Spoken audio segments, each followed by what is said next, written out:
we're usually in the middle of conversation, and then I go, please introduce yourself. Awesome. Which you can do now. We're live now. We're already live. What's going on? I am Ed Weird from Toronto. I don't rep a set, so I'm just Ed Weird from Toronto. Born and raised in Niagara. I moved to the big city, but now I'm back to talk about it. Which is amazing. Smoke blunts. Yes, spark blunts. Yeah, no, I'm super excited that you're here because, like I told you earlier, metal is usually my thing. So when I heard you're like, I don't know if it came up like sponsored in my newsfeed or I saw it on BG's post, or I don't know how I got a hold of it.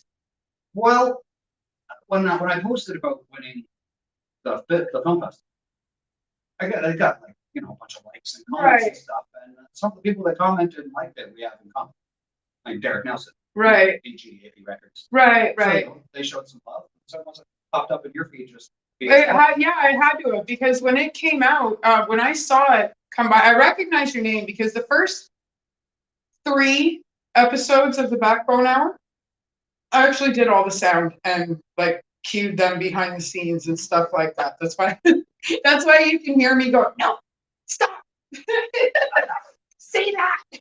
So yeah, so I helped because his partner TJ used to be my partner. TJ came down to interview me. We ended up doing a show together that night. And then we did the Savage Circle for 10 weeks. And then he and I worked on the Boneyard together for a year and a half. Yeah. And then he went and did his own thing. I went and did my own thing. And then he ended up with BG. And here we are. So, yeah. So I feel like I started following you then. Yeah, which would have, I don't even know when the first show was. Before Christmas? When we did our, when I did my interview with. Nope, when we did the first Backbone Hour show. I know it was snowing because I was supposed to go get TJ. I was supposed to drive to go get TJ, and I didn't. He ended up driving down himself because I didn't want to drive in the snow past Toronto. Well, I drive a fucking Honda Fit. That's a Honda Fit. It's like a sled on wheels. So, what do you drive? Whatever anybody will give me the keys to. Why didn't you say something? I want to come to you. Don't worry about it. It's all good. I got family down here. So this is all right. A great opportunity for me to also, you know, that's fair. That's fair. Yeah. That's fair. And I did notice that family is a big thing for you.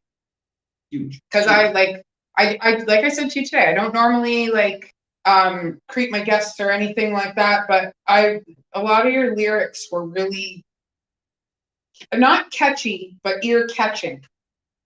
I'll take that. So like, I don't know. I was trying to figure out what your sound was like, and I feel like, do you know who the artist Kalichi is? He's really good. So I feel like you're a cross between him and Insane Clown Posse with a bunch of Chris Webby in between. And they're like 3 of my favorites. So well, I'm honored. Yeah, so I don't know, you got a great sound and it's unique. Like there's a lot of rap where I'm just like next, and I actually stop to listen to it. So when I saw your video, watching, like that was really well done. Like really well done. It was very meticulous. There's a lot of details that a lot of people, I mean, I've worked in production, so I noticed a lot of that stuff. A lot of work went into that. A lot of work went into that. Lots of driving around, scouting locations, trying to find a place to shoot. Of course, I wanted to take this bull by the horns myself, right? So as much as my videographer mercenary, right? I really wanted to take bull by the horns on this one and direct it as much as I could. Right. But you can only direct in the video, yeah, right? Yeah. So he co-directed it with me, but I wanted to be involved in every single aspect of this video. Yeah. Which you all fucking should be involved in every aspect of your part. Don't let other people tell you how to do your shit. Absolutely. Well, I mean, it's only a little bit yours if other people have their hands in it. So me and my partner at the time, me and her went out and we hit every fucking thrift store and just clearance rack and at Yeah. weird vintage shop. Yeah. To find cowboyish looking clothes that didn't look corny. Yeah, yeah. And so, like, just invested lots of time, lots of energy, lots of money. Yep. In figuring out this video because I wanted to make it like a movie. Every video I've done before that is very performance based. Yep. Camera doing Yeah. things like this. This time I wanted to tell a story because the beat was produced by the Wave God Future Wave. You know him if you don't find him. So Future Wave produced the beat, and it sounds so Red Dead Redemption. I was like, oh, okay, like I'm gonna put myself in the boots of John Marston and try and feel this one out. And I was just honored that he appreciated what I did on his beat enough to be like, that's you. Yeah, no, it was really So good. I had to take that to the bank. I'm like, okay, well that deserves a video. Like, well, it's not even on the project. It's just a one-off single. Yeah. But like, this has to be a fucking movie. Everybody keeps saying their videos is a movie. Tonight it's gonna be a movie. This is gonna be a movie. Well, fuck that. Yeah. This is gonna be a movie. You so did we really scouted good. locations. We did props. We did special effects. We did stunts. Yep. We did wardrobe. We did fucking everything, man. Everything. Oh my god. And then we went out to shoot it, and a blizzard. I don't know, like which was perfect. We didn't plan for it. It was not supposed to be a snowy cowboy video, but I wouldn't have thought that. That's kind of unique, right? Well, it's the video, much like the song, is very raw. It's very raw. And I really like I don't know. It's gotta be dusty. It's not like cowboy boots. Yeah, like I don't know. I don't prefer the polished, auto-tuned, remastered 5 million times stuff. I prefer the here, listen to this before it goes into production. Yeah. Well, every rapper's call sign. Every rapper's call sign. I'll show it to you, but it's not mixed. Just bear in mind, it's not mixed yet. Okay. You know you're talking to a rapper if it's not mixed yet. Yeah, yeah, that's fair. This is new, it's not mixed yet. So yeah, no, it doesn't always have to be mixed great. Like 36 chambers, who times 36 chambers? Well, that is some rugged raw shit. It sounds rugged. I know. Production, me too. It speaks to me as somebody who's never had the facilities to put something polished and nice together. Everything I've ever made always sounded 1,000 times worse. Well, I would the worst production on 36 chambers. I don't know. I feel like authentication is important now because auto-tune makes everybody sound the same and makes everybody sound catchy, and everybody's got to have that one single, and it might only be one single, whereas you're actually doing it for the sake of doing it versus the sake of it being catchy or what's hot or whatever. You have that unique sound. I got it unique. Well, yeah, and that in itself is what makes you stand out and what makes people want to listen to you. That's pure authentication, right? Some of these guys, as soon as the microphone's off, they don't even talk the same. No, no. And granted, I'm guilty of it, but I love doing accents and voices and shit. But it's you doing it, though, right? It's you doing it. It's not a machine altering it or anything. It's you're the one who's doing those alterations and stuff like that. And that's important because that kind of keeps that sense of self to the things that you're doing. You know what sucks though? Big fat stems in the backwoods. Get your shit straight, backwoods. That's funny. Yeah, I that one picture you sent me of you with the blood, that was the one that I put on the cover of the promo. And I usually do promos a few days in advance, but Tuesdays aren't my regular day. And I'm noticing that, well, if I got you in on my regular day, I wouldn't get you until August. Maybe even September. So, well, we'll get together for sure. And possibly before then. I have to be in Toronto like 4 or 5 times before that. So, yeah, definitely. I really wish I could do the pub crawl, but Ryfield Studios is having a festival. I'm there. So, but I definitely will do some advertising for the pub crawl, and maybe I'll get you in a couple days before, and we'll do a promo and some advertising for it. Where are you playing for the pub crawl? Playing at Funhouse Comics on Crunch. Okay, that's a cute little shop. Yeah, that's fun. I went to high school. Okay. Funny story. So like I've covered every fucking millimeter of that now. Yep. I've been to in fucking forever. So I don't know if it's all the same or not. I imagine the 7-Eleven still where the 7-Eleven was. Yep. The high school's where the high school was. Yeah. I don't know if the shit in between has changed. And well, I've walked up and down Front Street smoking weed 100,000 times. I don't know if it's the same Front Street. No, nothing has changed except for the name of Front 54. that's loose. That's it. That's about the only thing that's changed. And they split off into, there's 2 little bars in that building now.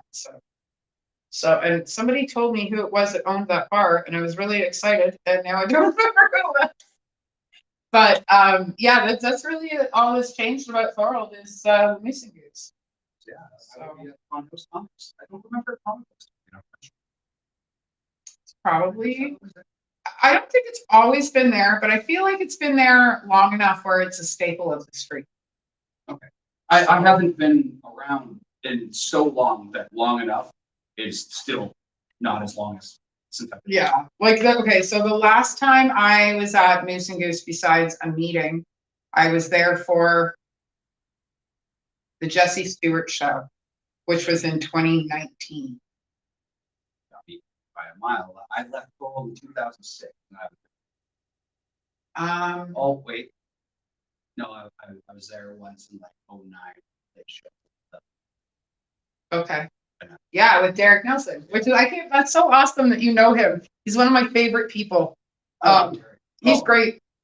He's great. I've never seen somebody wear so many fucking hats as that man does. It's true. And he switches them all himself.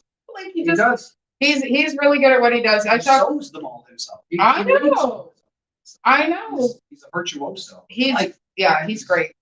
He's what like people should strive for. At least be half as good. Well, how that man has the energy. Like I get up at fucking 4:30, 5 o'clock in the morning on purpose. And I don't go to bed till like 11:30, 12 o'clock on purpose. Well, and I'm pretty sure that man is awake more hours than me. I would imagine so. For the prolific amount of music that he puts out, alone you've got to be awake from that. Well, there's been a couple of times, I'm pretty sure that there's a message in my inbox that I have not opened yet where Derek had mentioned that he had recording time for my daughter to get in, and between we're just so fucking busy that I haven't messaged him back to tell him that my kid's in Newfoundland right now, Derek. So I can reschedule. Yeah, maybe. Push that back. So, but he's so busy anyway. It's most likely going to be a hey, you got time? Yeah, I do. Okay, I'm on my way type thing. So, but that's good. It's nice to see that after 3 years of bullshit, we're all back to doing the things that we love, and we're all still too fucking busy. You know, it's good. It's great. Life can get in the way, but if it's a part of your life, then life can't get in the way. It's part. Well, yeah. You'll always find time to create. I mean, if you're an artist, you'll always find some time somewhere to create something, because it's just to feed your soul. Yeah, not everybody's an artist. Some people prefer, I don't know, mathematicians. That's the fucking art on its own, man. I'm lucky I can pay the bills. What's that, Matt Damon, Ben Affleck? Good Will Hunting. Dude's a gender, but he loves math. He does math because it makes his soul smile. Yeah. That's a good movie. Same thing with art. There's so many people out there that just have their day job, want to thing to pay the rent or whatever. Yeah. Because music money isn't consistent until it is. Well, yeah, and it's kind of a catch-22 because you have to work to pay the bills, but you have to put your all into it in order for it to become a career. And it's absolutely true. But you still have to work to pay the fucking bills. You know what I mean? Yeah. I got lucky. It took me some time to actually get to where I am, but I've been fortunate where I do this full time now. But it took me a long time. So, thank you. Yes, it did. Well, I paid for it many times over, but it's worth the payment. It's absolutely worth the payment. You know, and it happens in different ways for everybody. Sometimes it's about that one person you meet. Sometimes it's about that one song that you listen to that changes the way you do things. Sometimes it's about how you produce a video, which wins you an award that we haven't even fucking talked about yet. Yes. So, let's just fuck what we were saying and start talking about that. The International Spring of Horror Film Festival. Yeah, which is fucking amazing. I was introduced to it through a dear friend of mine, Sean Lewis, of Better Homes for Reader People. Okay. And he told me that he was, I think, volunteering, helping out some friends with this film festival that was for Toronto. Yeah. I was like, well, fucking cool. That's It was- fun, yeah. I was stoked. Yeah. He's like, so I mean, do you have like a new video or anything that you want to like toss in the mix? And see, I was like, of course. Yeah. I have a new video right now. And it was John Marston. Yeah. So I was like, hell yeah, I have a video for you to put in the film festival. I didn't consider the film festival was a contest. Right. I'm like, sweet. So people are going to see my video on a big screen. Neat. Yeah. Yeah. That's all. And then I get a call saying, hey man, you won best music video on film festival. I was like, what do you mean I won? He's like, well, there were other contestants that did not win, and you were the one that did. I was like, okay. That's usually that's the math to that. Fuck. I never figured that out. And that's why I was we're in like, the "No." arts. And so I went and I went down to the film festival, picked up my trophy, got my picture taken, and then felt like $1 million. So fun. That's awesome. It was kind of wild. So I don't know where else this travels to. I assume it's a Toronto-based festival and it's international because they take movies From other places, right? But I don't know. Maybe it does travel. I don't know. Interesting. You no offense, guys. I appreciate it. But the movies that I saw there. Yeah, I bet. Yeah, I couldn't name them. Well, no, I mean, They're great. when you go through things like that, it's kind of overwhelming, right? Like, because you've got so much going on around you, kind of like what I was telling you about Comic-Con. I'd never been to one before. I had no idea what to expect. And then all of a sudden, everything plus more that I was expecting was happening. And it took me a couple of days to have everything sink in. Right. And then when you're put on the spot and people are like, oh, what was your favorite part? And you're like, I don't fucking know. Yeah. I'm still stunned from winning a thing. Yeah, I exactly. was like, Exactly. this is surreal. Am I really holding a statue right now? I won something at a film fest, an international film fest. Yeah, you can see it in your face too. You're like so excited, but you're like, why am I? Yeah. It's surreal. Like I called my mom and I was like, I just won an international film festival video, like music video. What did she say? She's like, oh, that's so cool. Like she's always been super. Yeah, yeah. But like she was really happy for it. But she had no idea that I put a video in the thing. Right? That's awesome. I was kind of blindsided with that. I was like, this is real, right? Like you're Yeah. talking. She's like, yeah, you just called me. We already know this is real. That's Like, amazing. Appreciate it. So yeah, that was real. That's so fun. I've never made music for accolades or Right. to win anything. Or to get a record deal. Yeah. Or even to blow up. I make music because it feels more productive than therapy would be. Yeah. Therapy, it's cool that you can talk to somebody and figure out some problems, some tools. Because then I figure them out myself. The art is my tool. Yeah. And there's product. I can go back and I can show people, be proud of. Yeah. They can feel what I feel through that piece of art. Yeah. That song or that painting. More often than not, that song. Yeah.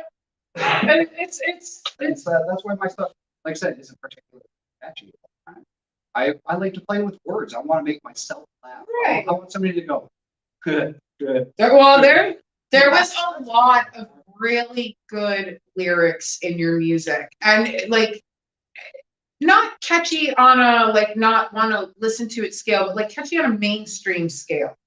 Your ear catching. You're not how do I put it? Sounding like a dick because it sounds good in my head, but it's not going to sound good out loud. You have an authenticity about your music that pop produced hip hop does not have. So when you hear it, it catches you because you want to listen to it, not because it's catchy like everything else. Does that make sense? What I'm sounding like? Yes, I absolutely get it. Good. Yes. So I will take that. Well, it's an absolute compliment. Like it's like I don't know. It's you don't sound like everybody else. Basically, you don't sound like everybody else. Hence the name. I've never really gotten much of a chance to explain the name. I was going to ask you about that. For a lot of the people that I hang out with, a lot of the rap that I listen to and go to concerts for and stuff is not the vein of music that I make. Yep. And that's why I chose Ed Beard. It takes a certain person to see that name on paper because I just heard this recently. Light travels faster. Right. So the album cover you see on the screen, or the name of the song, is going to convince you to hit play. Right. Because you're going to see that. Right. So Ed Weird isn't a name that's going to. It is a pretty specific vein of idiots like me that were raised on Weird Al and Jim. Two of my favorite. Two of my absolute favorite people of all time. Yeah. And I like that. I feel like even with my wordplay and stuff like that in my songs, I'm speaking a lot to those people. I put a lot of jokes in Yes. because I just want to get a giggle more than anything. It was good. Like, I mean, I've been home bouncing around the house all day long, and like I said, I started off with your music video, and then I went to YouTube Music, and I just hit play, and it didn't like. Usually, I'll hit play, and a couple of songs in, it'll switch to another artist, and then it'll switch to another, and it'll just kind of create its own playlist based off what I switch or what I don't. Yeah, it's got its own rhythm. It didn't switch off any of your music. It just kept going from one song to the next song, to the next song, to the next song. So, well, yeah, you know. So, and that seems to be like a thing nowadays, is how do we fuck with the algorithms, right? So, whatever you're doing, keep doing it, because it's working. But yeah, it's like all of it was really good. Usually I'll be like, okay, time for some metal. And then I'll put some rock back on. And because I listen to everything. Everybody knows me as metalhead, but I listen to everything. I had country on here today. One song. Just one song. Only one. But I didn't feel the need to switch it up or listen to something different. I actually even sent your music over to some people that I had been talking to today. Like I told you, I talked to my promoting partner of yours productions. And first thing I said to her was, what do we got for dates for rap shows? And then I told her to listen to the music. So hopefully we'll be able to put something together. Definitely. Yeah. I would love to. Like you said, you didn't get bored of it because I don't put out two projects in a row that sound like. Nothing's repetitive. If you go through my library by album, no two albums in a row sound even remote. And I'm not talking like my lyrical content so much as the music itself. I do my very best to stick to one producer, one producer per album. All of it is different though. It's universal. It's very universal. There's you keeps it interesting. Yeah, because you've got hints of all different types of rap. Because like people always talk about subgenres of metal or subgenres of rock, but there's actually like subgenres of rap. I don't know if they've actually been defined with titles, but like I know there's rap, there's hip hop, there's gangster rap, but like for me, as far as my education on all the different types, it stops there. So excuse me. But yeah, no, you definitely have a unique sound. I like how your name is a play on words. It's a play on your actual name. Yeah, my name, my full name's Ed. Exactly. And I love Weird Al. So probably weird my whole life. Yeah. So it just worked. Such a compliment too, right? It just means you stand out. I will run with that the rest of my life. Yeah, I know. I've always been known as the loud weird girl. Turns out I wasn't loud and weird. I had ADHD for years that was undiagnosed. That doesn't make me not like it. Well, no, it just makes me louder and weirder now that I know what it is. It just gives you an excuse to be loud. More fuel. More fuel. But that's what makes us unique, right? Is like people notice that we stand out for those things. And you definitely do a good job of standing out. I think it's really neat that you were in a totally different genre before you got into rap. How did you go from one to the other? Like, what's your preference? Microphone. Fair. Always. Music wise though, like what's the first thing you put on? Depends on any given day. Really. Yeah. I love so many different kinds of music. I was raised on like jukebox hits by my parents when I was little, and then and then a ton of Weird Al. And I basically discovered Weird Al from there. That's awesome. And he was just the floodgates to all this other music. Yeah. I took Weird Al to the head like a crack feed. Yeah. Non-stop. And I think it was around when Alphalooza came. Okay. I got my hands on that tape. Yeah. And that was my life change. My cassette collection is Oh, Yeah, yeah, and it's anywhere from like Slayer and Slaughter to Dance Mix 95. right. And so I was born in '85, so I grew Yeah. up in the '90s. Yeah, And yeah. like I said, Weirdo was the floodgates to all these different types of music. Yeah. So I would hear the actual versions of those songs that Yeah. existed, and I'm like, wow, this is mind blowing. I got really into like heavy music. Yeah. Like as a teenager and stuff, I was really into like Korn, Limp Bizkit, my favorite. Yep, seen all those guys. ICP even. Yeah. And but I wasn't really into rap so much. Yeah. I wanted to scream my face off. Yep. Like I just wanted to yell into a microphone as Yep. loud as I fucking could for as long as I fucking could. Yeah. As long as somebody would let me do it, that's what I wanted to do. So I actively made it my mission to find people that fucking let me do it. And I always leaned towards heavy music because the singers seemed like they were trying and having fun, but at the same time letting out so much pent up anything. Like Yeah. it's so cathartic. Yeah. With like metal vocals. Yeah. So that's what I really, really gravitated to. And bless any and every musician that I've ever worked with that has let me hold a live microphone while they were playing their instrument, because I promise I was not the most talented person in that room ever. And so I did wind up getting into some bands. I got really into punk rock. Okay. After that, once I got into the later stages of high school stuff, Yeah. super into punk rock, like California. Okay. Skate punk. Yeah, yeah. You know, the 20 Hawk Yeah. soundtrack. Yeah, yeah. Yeah. And so then I wanted to get into punk bands. Okay. Because holy shit, it's just a party all the time, Yeah. and I still get to yell into a microphone. Let's fucking go. Yeah, yeah. So that's where I went, and that led me into appreciating more and more different types of music. Right. And more and more as I got older, more and more virtuosic. I don't even know what the word is. I'm trying to. But you know, virtuosos of music. Yeah, virtuoso yeah, is a strong word. Yeah, yeah. More talented musicians who could play a wider range of things. Yeah. And still let me hold a goddamn live microphone. And bless Derek Nelson. Yeah. He's a huge part of it because he let me take part in Above It All. That was like his beloved project. Yeah. And he let me get my hands on a goddamn live microphone. Who else was in that band with you It guys? was Derek Nelson and Justin West, Matt Sallow, and originally Mike Caravan, but then he departed the band and I took over for a period, and then things kind of disintegrated from there. But where that band took me led me to meet a whole bunch of new people because we moved out of our hometown. Yep. To the greater GTA. Hey, buddy, you coming up? This is a little weird. Eddie never. It's Eddie. It's got it. Yeah, it's got to be the name because he's just like, hey mom, what's going on? Two Eds are better than one. That's fair. In this case, yes. So we moved to Brampton. Okay. The band, we got a house in Brampton, and music wasn't paying all the bills. No. So we just had a house so we could jam it. Yep. Yep. And so I've met people that I've worked with and stuff at various places, and made friends and stuff, and got kind of into the pop scene out there. Right on. And as the band started to gradually disintegrate, I started realizing the benefits of rapping, because I could get all this out and be more clever and use my wit and not have to worry about anybody else's schedule.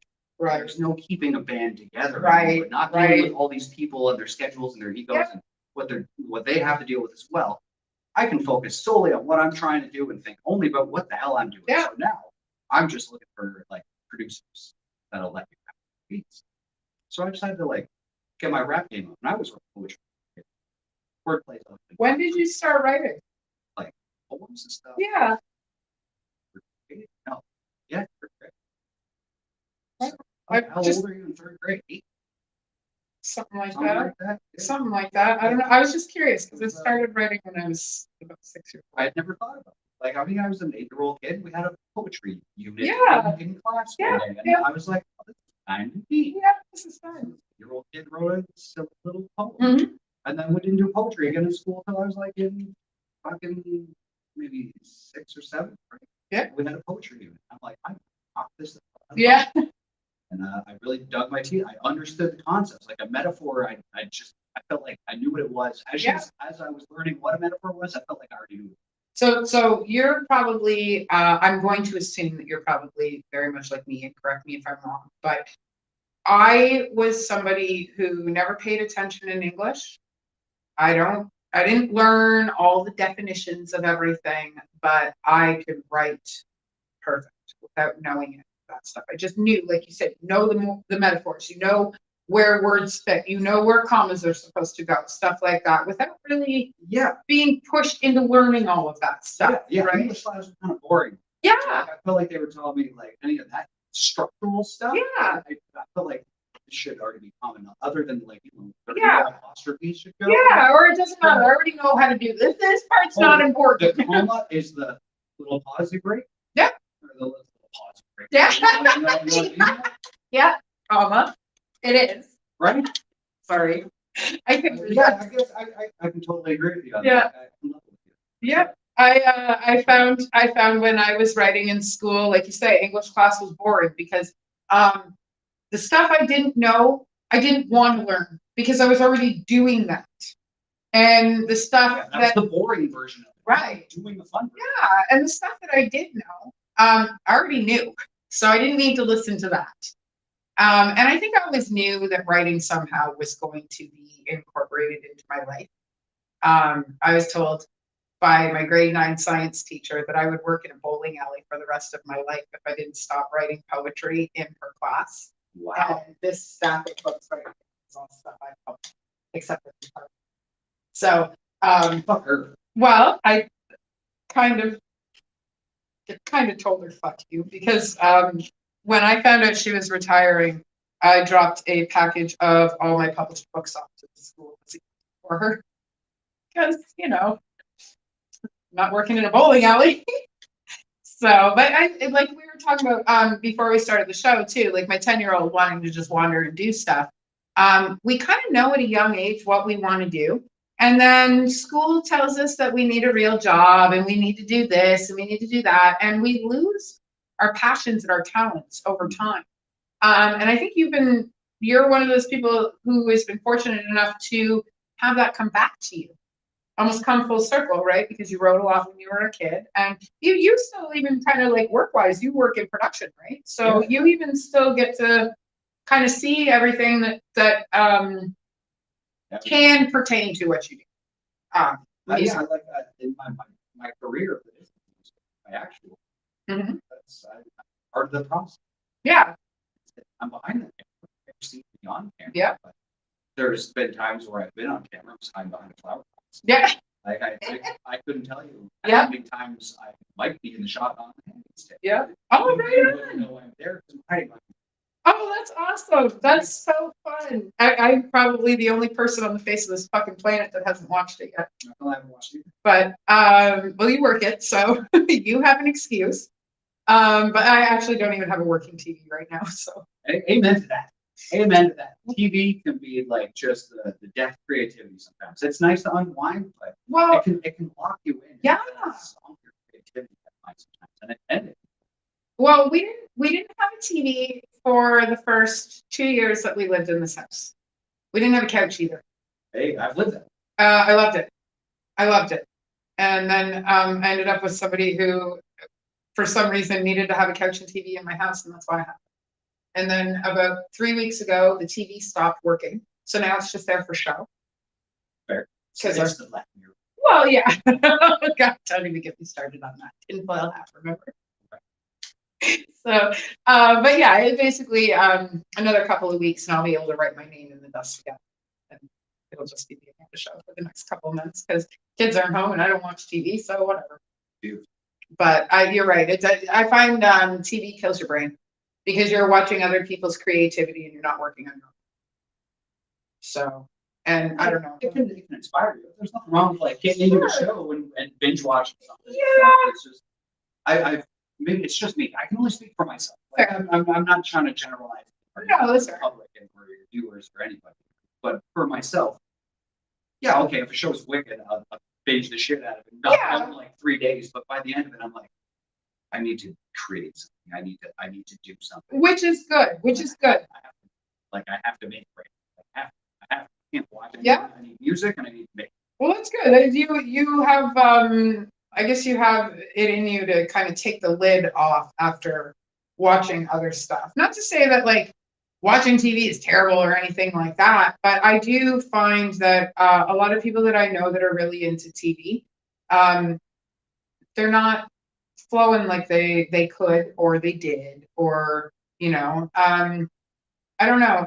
I find now, I should say this, I find now lately a lot of people haven't been as glued to their TVs as they used to, because we all weren't allowed out for so long. It's true. It's Um, true. I I know. love being out and about back in the world a lot. So I COVID like shut the world down. Like it was all about content. Just all Yeah. about content. And it's still all about content. Yeah. Content. Just not TV. Yeah, Not that's so much. fair. Like, That's TV fair. still pumps out tons of content, don't get me wrong, but so much of it is in social media. People just Yeah, that's constantly true. pumping shit out. That's very true. I mean, have TikTok, that's not a rabbit hole I even want to go near. Well, I didn't have one for a long time, and I find I have two. I have a personal one and I have my Sofa City one. And I find that since I have gotten on it, I only upload content. I don't spend a lot of time viewing, because it's certainly a rabbit hole you can get stuck in. Yeah. I've seen people where they're like, "Oh shit, where'd the last 4 hours go?" And it's like, how do you lose 4 hours? But it's You easily sit there doing doable this because for 4 hours. yeah, it's very easily doable, right? So I don't know, but I found since I got my TikTok and since I started uploading things on TikTok for Sofa City, my reach has gotten a little bit bigger. But I do have to be very controlled with it, because it is difficult to, like, I have all my notifications turned off. Notifications turned off. Not doing good in the talking department today. So that I don't actually get notifications when my TikTok comes on or anything like that.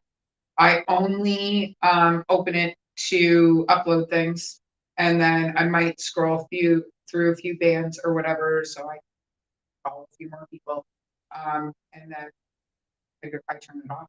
I do find some good interviews there. Actually, I just interviewed a guy named Colin Fowley out of New Brunswick. Great musician, great guy. He's a teacher, he's a producer, he's a songwriter, he's a guitar player. It's like, he's another Derek. He's a million hats, and he has put them all together. So that's pretty good. So I don't know. I'm not gonna suggest TikTok to you, but it's something that a lot of people do pay attention to. So yeah, I don't know. You can't turn around if that's No, TikTok's unavoidable. yeah, absolutely. I'm on it. There. I spent 4 hours clicking shit. I have Instagram. I have no desire to be on it. I don't know. I don't know if it's because I hit the 40 mark or what, but like Facebook's where it's at for me. I like my Facebook's there, so I can see what my parents are doing. Yeah. That's ridiculous. Yeah. That's where I go to keep in touch with family. Yeah. Friends that I haven't seen in a long time and stuff. To see what my friends are doing. Yeah. Actual just there to promote whatever the fuck I just put. Yep. Madman. Please check that out. When does that come out? November 15th. So a while ago. Right on. Entirely inspired by my man DJI. Okay. Awesome. Florida, eh? Right on. Awesome. He's my boy. That's awesome. Who else have you worked with? With DJI on this newest project, but I've worked with Noise Wave from, I think he's from Illinois. Pardon me, Noise Wave, I'm incorrect. Who's after? I worked with Sydney Johnson and Dosey Dose on that music. Okay, right on. Sydney Johnson produced my Anti-Gravity Style album. Okay. Dosey Dose produced my Frequency album. Who else? I'm sorry, I'm space ready. It's fantastic. Future Wave, of course. I've Yeah. dropped several singles with Future Wave. Always a pleasure working with that dude. He works with incredible talent. So the fact that I've been able to rap on anything that the Future Wave has made is just a fucking blessing. That's awesome. Future Wave, the Wave God is untouchable. He really is the future. Nice. If you haven't listened to any of his products. I will. I'll definitely check it out. My ears are a little more open to it than. Thanks to working with Future Wave, it kind of opened the door to doing a track with SB Knack, who's making humongous moves right now. That's new album. Right on. Pretty recently, and it's probably the best. Time. Nice. It's awesome. That's fantastic. And like, I like to consider him a friend. I hope he feels the same way. Mhm. But and all the times that I've spent with him, like he's a wonderful person. Well, like, he's not Awesome. like Untouchables. floating above everyone. Yep. Yep. He's the dude, man. He's right there at ground level with you. Nice. He's fun. He's always coming with the jokes. He's such That's awesome. That's awesome. That's fantastic. Mount Blind Vibrations. He's just picking up incredible stuff. Right? Nice. Introducing one new albums. Halfway done that way. We're working on it right now. Right on. Blind Vibrations got a new album coming. Good stuff. Working with a new producer, Rick Ball. Okay. Part of Baker's Club. Baker's Club with all the rats for us go. No, but I won't be mad if you introduce me to all this. My Harvey Dentist. That's my guy right there. I was going to ask you about your shirt, That's actually. That's one of his albums. But yeah, my boy Harvey Dentist, he recently just moved back from Europe. Okay. And so he hit me up, so we've been in touch, and every time we hang out, just the mic is live. So okay, whoever's around, we just kick it. Through him, I got to meet this young, hungry producer, this incredible talent. He really is the future of hip hop. This Rick Paul. He is a young legend already. He just turned 18 years old. And he's wow, some of the best beats like I'm hearing coming out of anybody. Okay. And his rap flow is awesome. Wait. It's just I don't know how his brain works, but that flow. That's awesome. So, and he's just on fucking point. It's so good. It's raw and rugged. It reminds me of some like school. That's wicked. It makes me want to skate. Fuck does it ever skate? That's wicked. I haven't touched a skateboard since I smashed my face. I was like 14. Fair. That's a pretty good reason. Yeah. I fell 100 times, and then I had this one time I fell and I felt it right here. I felt it. I never broke my nose. I never got skate. So yeah. So that's awesome. That they put out that he puts out that vibe like that. That's wicked. Yeah. Great people. Baker's Club. Huge. Okay. Also incredible dudes. I don't know if you've also listened to the Sixth Letter, but he's an Toronto cat. I have the albums. Okay, sweet. Incredible talent. His rap flow is great. He's got brilliant bars. He's a great live. He's one of the freshest dressed people. I don't want to. Right on. Incredible things. A lot of people. Oh, that's good to hear. It's nice to know that there's still genuine people out there. Super genuine people, and I'm blessed to know these people. Like really. That's wonderful. The next door to one of my best friends in the world. That's awesome. He's fucking legend. He's a legend. That's awesome. I fucking love that guy. And he's in his moves right now. He's over in, I feel like he's still in Amsterdam right now. I don't know. Yeah. No, I know what you mean, but he's doing cool. He's gallivanting over Europe doing good stuff. That's awesome. San Diego soon. He's been in music forever. He's prolific with just constant making music. Like we were talking about how music doesn't pay a lot of people up and shit. Yep. That guy gives it 150,000%. That's awesome. Every 150 feels like not. He gives 1,000,000. Yep. Every day, and even on his days off, he's still always. I find this industry there is no day off. No days off. No. Ever. And when he does get downtime, he gets me up. So yeah, so there's no days off. That's awesome. That's awesome. It's so nice. I'm really blessed to know some like incredible people, and it's all I can do to not gloat about how much. Like I don't deserve to be proud of them. Well, I've had really no part. But these are probably people that are probably proud of you too, though. I'm though. proud to know them and to see what they're doing. I feel like a lot of people out there might start developing a jealousy because the green-eyed monster might start taking out from there. And I'm not. I'm trying to. Fuck that. I know what I'm doing, and what I'm doing is just what I'm doing. Yeah.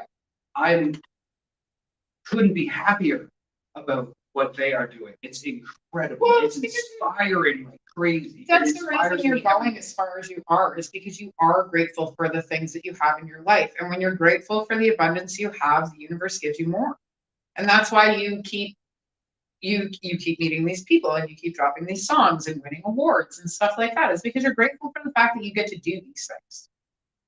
I wake up every day and the opportunity to take over. Every It's morning. always right for everybody, for Yeah. all of you out there, not just me, because I'm happy about stuff that's going on in my life. Everybody in Yeah. the world. When you wake up in the morning, when your eyes open, that's the gates to the entire world.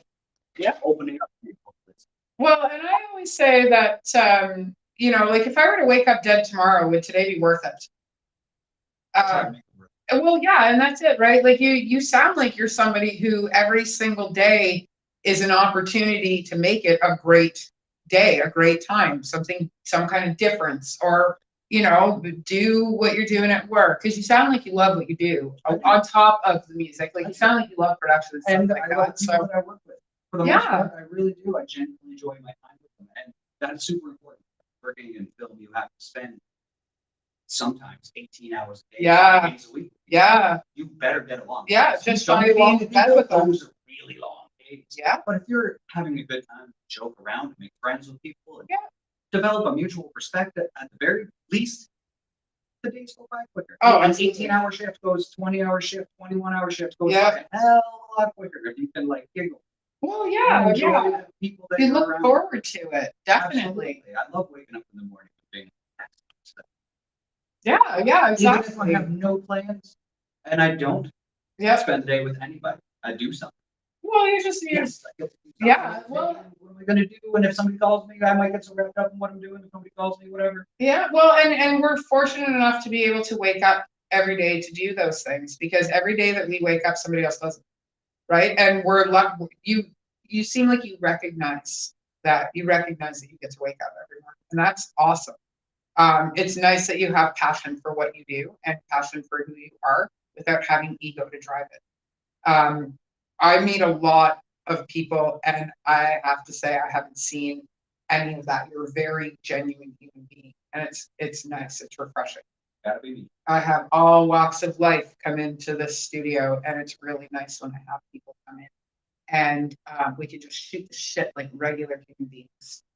You know, it's really nice to see genuine people. So I myself am really grateful that we got to do this. Thank you very much. Absolutely. Is there anybody like? Is there anything we haven't talked about? Anybody you want to give a shout out to? Anything like that? I would like to give a shout out to some of my best friends. Absolutely. Some people that I dearly, truly cherish, very close to my heart. And in no particular order whatsoever. Ghost Coyote, you know who you are. Ghost Coyote, I love you, man. Harvey Dennis, of course. Meganomics, my fucking brother. Oh my God, the names are flooding. There's not supposed to be any particular. Of course, Harvey Dennis. Of course, Harvey Dennis. And my boy Daniel Son, I love you, bro. Future Wave, of course, thank you very much. Gritfall, love you too, little bro. I'm sorry if I'm forgetting people. You know what? I'm going to make it real short, real quick. Real close. Mom, Dad, I love you more than anything else in this entire universe. That's amazing. That's awesome. That's fantastic. My brother says hi. Hi. Where can we I find forgot one person. Give her. My cousin Richard. He does my tattoos. He's my brother. Awesome. I'm an only child. He's the closest thing I've ever had to a brother. That's No awesome. offense, Jimmy Ellen. But Richard, that's helped me down. Just taught me out more than anybody ever has. They're through the roughest times of my entire life. Richard has been the one that helped me out. I love that. It's nice to I have would this. say go pull it. Any of the people that I. That's awesome. That's fantastic. That's wicked. Where can we find you? You can find me on all streaming platforms. Okay. All of them. Just search it. I come up. If I'm not coming up, try that weird noise. I'm on Spotify. I'm on Apple Music. I'm on YouTube Music. I'm on Google Music. I'm on iTunes. Did I say YouTube? I'm on regular YouTube. Yes. All my music videos are on YouTube. Shout out Mercenary for shooting most of them. Shout out Daniel Son for shooting some. Appreciate it. And we also shot a hilarious documentary at a flower store. Oh, that's fun. Yeah. I don't know what possessed me to take my shirt off and go to an outdoor gardening center and do an improv documentary. But shout out Daniel Son for being the videographer for that one. That's amazing. But that's all up on YouTube. And then, of course, there's some stuff you can only find on SoundCloud if you search at me. Okay. I have some, there's another website too. It's called- Awesome. There's some very specific stuff out there that I can't. There's entire outlets really that are out there. I can't drop on regular street. I have an I'll email. have permission. I have an email. Okay, I'll send you a link. Well, that's fantastic. No, I'm really excited. This is awesome. Try Ed Weird or try Ed Weird Noise. All one word, spelled correct. Ed Weird Noise. Awesome. Facebook, Instagram, not TikTok. Not TikTok. That's awesome. Well, I really appreciate this. Thank you so much. You're so welcome. Okay. Of course, I'm kicking everybody else out so I can hang out with you for a little bit. And girls.